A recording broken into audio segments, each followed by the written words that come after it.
Hello friends, स्वागत है आप सभी का उत्कर्ष एकेडमी खिलचीपुर के ऑनलाइन प्लेटफॉर्म में। प्यारे साथियों, आज के इस वीडियो में हम लोग डिस्कस करेंगे टॉप अति महत्वपूर्ण जीके के 20 प्रश्न। प्यारे साथियों, ये क्वेश्चन एग्जाम के अंदर बार बार पूछे जा रहे हैं। प्यारे साथियों, बहुत ही शानदार क्वेश्चन हम लोग डिस्कस करने वाले हैं। पूरे वीडियो को अंत तक देखना आप लोगों को, यकीन मानिएगा बहुत शानदार सेशन ये होने वाला है। पूरा वीडियो अंत तक देखिएगा। ऑल कॉम्पिटिटिव एग्जाम के हिसाब से ये बनाए गए हैं। किसी भी प्रतियोगी परीक्षाओं की तैयारी आप कर रहे हैं, ये वीडियो आपके लिए अति महत्वपूर्ण हो जाएगा। तो चलते हैं, आज का पहला क्वेश्चन आपके सामने ये रहा। और आज का पहला क्वेश्चन है, भारतीय उपमहाद्वीप में जन्म लेने वाला कौन सा भक्ति संगीत सूफी भक्ति संगीत का एक रूप है? तो प्यारे साथियों, इसका जो राइट आंसर हो जाएगा ऑप्शन नंबर ए हो जाएगा, यानी कि कव्वाली जो है भक्ति संगीत का एक रूप है। इस क्वेश्चन से इतना आप लोगों को याद रखना है। आगे यदि बात करें अगले क्वेश्चन की, क्वेश्चन नंबर 2। क्वेश्चन नंबर 2 में लिखा है, सत्य के मेरे प्रयोग माई एक्स परमिट्स विथ ट्रूथ का आत्मकथा है। ये आत्मकथा किसकी है? सत्य के मेरे प्रयोग। इसका जो सही जवाब हो जाएगा प्यारे साथियों, ऑप्शन नंबर ए हो जाएगा, यानी आत्मकथा का नाम याद रखिएगा, माई एक्सपेरिमेंट्स विथ ट्रूथ। ये महात्मा गांधी की एक आत्मकथा है। और भी अन्य महत्वपूर्ण जानकारी जो आपको याद रखना है, गांधी जी की ये जो पुस्तक है 1927 में प्रकाशित हुई थी। और याद रखिएगा, इसकी जो लैंग्वेज एग्जाम में पूछ ले तो बताइएगा गुजराती भाषा की ये पुस्तक है। और आगे यदि बात करें, इस पुस्तक के अंग्रेजी अनुवादक का नाम आपको याद रखना है, महादेव देसाई हो जाएगा। और एक और पुस्तक आपको याद रखना है, wings of fire. Wings of fire नामक पुस्तक पूछ ले तो आपको एपीजे अब्दुल कलाम के द्वारा ये पुस्तक लिखी गई, याद रखना है। और इसके बाद अगर हम बात करें, जवाहरलाल नेहरू द्वारा भी पुस्तकें लिखी गई हैं, जो आपको याद रखना, डिस्कवरी ऑफ इंडिया और गिम प्लेस ऑफ वर्ल्ड हिस्टोरी। ये पुस्तक जवाहरलाल नेहरू की आपको दोनों याद रखना है। और नरेंद्र मोदी द्वारा लिखी गई पुस्तकें हैं जो आपको याद रखना है, आपातकाल में गुजरात और उसके बाद सोशल हारमोनी, ज्योतिपुंज। ये पुस्तकें नरेंद्र मोदी की हो जाएंगी। तो ये क्वेश्चन से इतनी जानकारी आपको याद रखना है। आगे बात करते हैं अगला क्वेश्चन। अगले क्वेश्चन में लिखा है, भारतीय संविधान का नागरिकता पर धारा किस देश के संविधान से प्रेरित है? मतलब जो भारतीय संविधान की नागरिकता की का प्रावधान है, ये किस देश से लिया गया? तो इसका सही जवाब हो जाएगा ऑप्शन नंबर डी, यानी कि United kingdom. Option number D आप याद रखिएगा। आगे यदि बात करें अति महत्वपूर्ण जानकारी की, तो याद रखिएगा, इसके अलावा संसदीय प्रणाली और विधि का शासन याद रखिएगा, और संसदीय विशेषाधिकार, द्विसदनी व्यवस्था आदि के प्रावधान भी ब्रिटिश से लिए गए। मतलब ब्रिटेन को ही कहा जाता है, याद रखिएगा, यूनाइटेड किंगडम। तो ब्रिटेन से संविधान में क्या लिया गया? इस क्वेश्चन से इतनी जानकारी आपको याद रखना है। आगे बात करते हैं, अगला क्वेश्चन है, प्रायः प्रकृति में रेतीली और गुण में लवणी होती हैं। 4 मिट्टियों के नाम आपको दिए गए हैं। तो जो रेतीली और गुण में लवणी ऐसी मिट्टी का क्या सही जवाब हो जाएगा? तो ऑप्शन नंबर डी हो जाएगा, यानी कि जो शुष्क मिट्टी है प्रायः प्रकृति में रेतीली होती है और गुण में लवणी होती है। शुष्क मिट्टी आपको याद रखना है। आगे बात करते हैं अगला क्वेश्चन। सरकारी रसीदें हैं जो विमोचन योग्य रिडीमेबल नहीं है। तो इसका जो सही जवाब हो जाएगा ऑप्शन नंबर सी हो जाएगा, राजस्व रसीदें। जो राजस्व रसीदें हैं वो ऐसी सरकारी रसीदें हैं जो विमोचन योग्य नहीं है। तो इस क्वेश्चन का सही जवाब सी आपको याद रखना है। आगे बात करते हैं अगला क्वेश्चन। अगले क्वेश्चन में लिखा है, 3 दिसंबर 2022 को अंतर्राष्ट्रीय लुसोफोन महोत्सव का उद्घाटन कहाँ हुआ है? तो इसका जो सही जवाब हो जाएगा ऑप्शन नंबर ए हो जाएगा। ए वाला आपको याद रखना, गोवा, यानी कि गोवा में हुआ है लुसोफोन महोत्सव, और 3 दिसंबर 2022 को ये हुआ है। अति महत्वपूर्ण आने वाली एग्जाम के लिए हो जाएगा। इतना भी आपको इस क्वेश्चन से याद रखना है। आगे और आपको याद रखना है, विदेश मंत्रालय के बयान के अनुसार गोवा के लुसोफोन महोत्सव अंतर्राष्ट्रीय संबंध को बढ़ावा देने वाला यह एक महोत्सव है। तो इसका नाम आपको याद रखना है, लुसोफोन महोत्सव। आगे बात करते हैं अगली जानकारी की। लक्षद्वीप द आइलैंड में स्थित है। जो लक्षद्वीप द आइलैंड है वो कहाँ पर स्थित है? सही जवाब ऑप्शन नंबर सी हो जाएगा, यानी अरब सागर। सी बिल्कुल राइट आंसर हो जाएगा। जो लक्षद्वीप द आइलैंड है वो अरब सागर में स्थित है। इस क्वेश्चन का सी सही जवाब आपको याद रखना है। और आपको याद रखना है, जो अरब सागरी द्वीपों में लक्षद्वीप द्वीप समूह में 36 द्वीप है, तो कितने द्वीप लक्षद्वीप समूह में आते हैं? 36 आपको याद रखना। और प्रवाल द्वीप का ये एक उदाहरण है जिसका नाम है अरब सागर, तो याद रखिएगा। तो वेरी मोस्ट टाइम पे क्वेश्चन हो जाएगा। आगे बात करते हैं अगला क्वेश्चन, लठमार होली कहाँ मनाई जाती है? तो इसका सही जवाब आप याद रखिएगा ऑप्शन नंबर डी, यानी बरसाना और नंदगांव दोनों में मनाई जाती है लठमार होली। अति महत्वपूर्ण हो जाएगा एग्जाम के लिए, याद रखिएगा। आगे बात करते हैं अगला क्वेश्चन, पूंजी उत्पादन के दौरान विविध कच्चे माल और खर्च को संदर्भित करती हैं, तो याद रखिएगा इसका सही जवाब हो जाएगा कार्यशील पूंजी जो होती है, याद रखिएगा उत्पादन के दौरान विविध कच्चे माल और खर्च को संदर्भित करती है। ऑप्शन नंबर 20 प्रश्न का आपको याद रखना है। आगे बात करते हैं अगले क्वेश्चन की, विषाणुओं के अध्ययन को क्या कहा जाता है? एग्जाम के अंदर बहुत बार पूछा जाता है विषाणुओं के अध्ययन को क्या कहा जाता है, तो याद रखिएगा वायरोलॉजी, ऑप्शन नंबर डी हो जाएगा। विषाणुओं के अध्ययन को वायरोलॉजी कहा जाता है। आगे यदि बात करें अति महत्वपूर्ण जानकारी जो और भी अध्ययन आपको दिए गए हैं, तो याद रखिएगा जो पेडोलॉजी है उसके अंतर्गत मिट्टी का अध्ययन किया जाता है। और पैथोलॉजी का अध्ययन याद रखिएगा चिकित्सा विज्ञान से रिलेटेड ये एक शाखा है पैथोलॉजी, जिसमें बीमारियों के कारण उद्भव तथा प्रकृति का अध्ययन किया जाता है। तो इस क्वेश्चन से इतनी जानकारी आपको याद रखना है।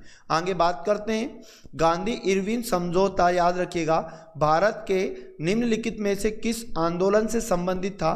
तो इसका सही जवाब जो हो जाएगा प्यारे साथियों ऑप्शन नंबर बी हो जाएगा सविनय अवज्ञा आंदोलन। ऑप्शन नंबर बी बिल्कुल आपका राइट आंसर हो जाएगा। तो सविनय अवज्ञा आंदोलन याद रखिएगा, इससे रिलेटेड है गांधी इरविन समझौता जो आपको छाप के रखना है। आगे यदि बात करें तो गांधी इरविन समझौता जो है इसको याद रखिएगा दिल्ली समझौता भी कहा जाता है। इस क्वेश्चन के लिए इतनी डिटेल आपके लिए काफ़ी है, अति महत्वपूर्ण हो जाएगा।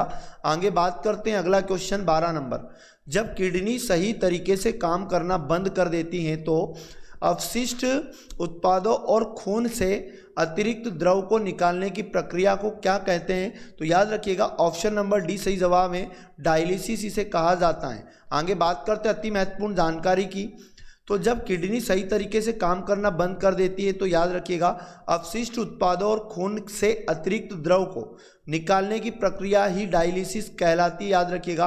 और एक अति महत्वपूर्ण जानकारी याद रखना, डायलिसिस रक्त शोधन की एक कृत्रिम विधि है, ये जानकारी भी आपके लिए अति महत्वपूर्ण हो जाती है। आगे बात करते 13 नंबर की, जम्मू और कश्मीर को कौन से अनुच्छेद यानी धारा के तहत विशेष राज्य का दर्जा दिया गया था? तो इसका सही जवाब हो जाएगा ऑप्शन नंबर ए वाला, यानी ऑप्शन नंबर ए सही जवाब हो जाएगा। अनुच्छेद 370 के तहत जम्मू और कश्मीर को एक विशेष राज्य का दर्जा दिया गया था, जो अब फिलहाल में केंद्र शासित प्रदेश जम्मू कश्मीर को बना दिया गया है। और यहाँ पर धारा 370 जो है ये हटा दी गई है। ऑप्शन नंबर ए आपको याद रखना है। आगे बात करते हैं अगला क्वेश्चन, पत्ती की निचली सतह पर स्थित छोटे रंध्रों को क्या कहते हैं? तो इसका सही जवाब आप याद रखिएगा डी वाला ऑप्शन हो जाएगा रंध्र। डी बिल्कुल याद रखना, आपको रंध्र कहते हैं। पत्ती की निचली सतह पर जो छोटे छिद्र होते हैं इनको रंध्र कहते हैं। आगे यदि बात करें तो अति महत्वपूर्ण जानकारी याद रखना, रंध्र पत्तियों, तनों और अन्य अंगों के एपिडर्मिस में पाया जाता है, ये जानकारी भी आपको याद रखना है। पत्तियां प्रकाश संश्लेषण, वाष्पोत्सर्जन एवं श्वसन में सहायक होती है।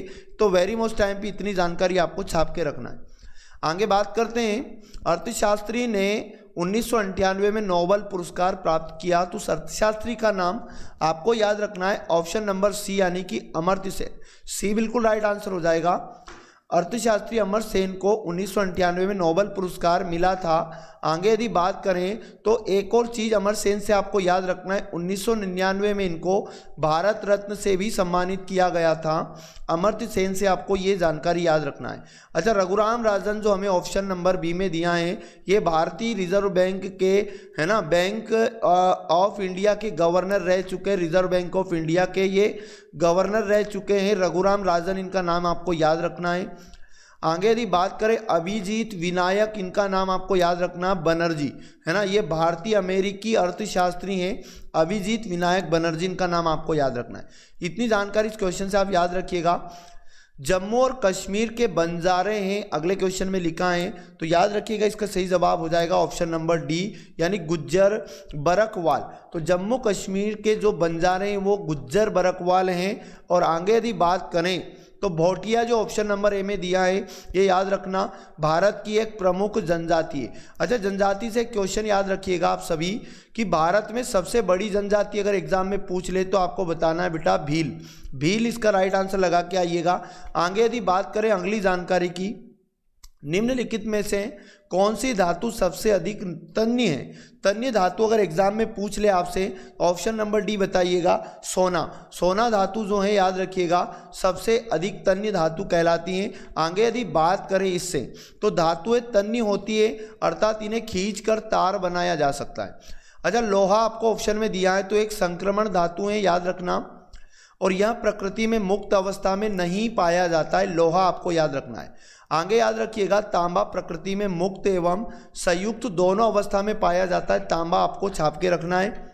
आगे बात करते हैं, अगला क्वेश्चन स्टार लगा लेना, वेरी मोस्ट टाइम हो जाएगा।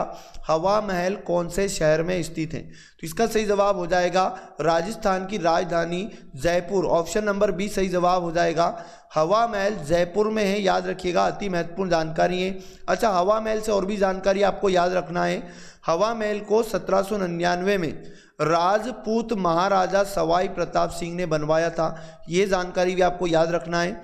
इसे वास्तुकार लालचंद द्वारा डिज़ाइन किया गया था। कभी एग्जाम में पूछ ले कि हवा महल जो है जयपुर में, इसके डिज़ाइनर कौन है, तो लालचंद याद रखिएगा। आगे अगले क्वेश्चन से आप लोगों को क्या याद रखना है, भारत के न्यायतंत्र में अदालतों का पदानुक्रम शामिल है जिसमें सर्वोच्च हैं। तो चार ऑप्शन आपको दिए गए, इसका जो सही जवाब हो जाएगा ऑप्शन नंबर ए हो जाएगा उच्चतम न्यायालय। तो उच्चतम न्यायालय याद रखिएगा। आगे बात करते हैं, अगला क्वेश्चन, निम्नलिखित में से कौन फ्रांसीसी क्रांति के आदर्शों से प्रेरित था? तो फ्रांसीसी क्रांति के आदर्शों से जो प्रेरित था, इसका राइट आंसर हो जाएगा टीपू सुल्तान। टीपू सुल्तान जो था, ए वाला सही जवाब हो जाएगा, फ्रांसीसी क्रांति के आदर्शों से प्रेरित था। और आपको टीपू सुल्तान से याद रखना है, जो टीपू सुल्तान है उसने श्रीरंगपट्टनम में स्वतंत्रता का वृक्ष भी लगवाया था। टीपू सुल्तान मैसूर का शासक था, याद रखिएगा। अपने पिता हैदर अली की मृत्यु 1782 के बाद में ये मैसूर का शासक भी बना था। तो टीपू सुल्तान आपको इस प्रश्न से याद रखना है। तो ये 20 अति महत्वपूर्ण प्रश्न आपके एग्जाम के लिए अति महत्वपूर्ण हो जाते हैं प्यारे साथियों। और वीडियो अच्छा लगा तो वीडियो को लाइक शेयर जरूर किया करें और सभी साथियों को इस वीडियो को पहुंचाने में मदद करें। और मिलेंगे नेक्स्ट सेशन में हम लोग, तब तक पढ़ते रहिएगा और चैनल को सब्सक्राइब कर लें आप लोग, जिससे आपको सभी वीडियो का नोटिफिकेशन मिलता रहेगा। मिलेंगे नेक्स्ट वीडियो में हम लोग, तब तक जय हिंद जय भारत।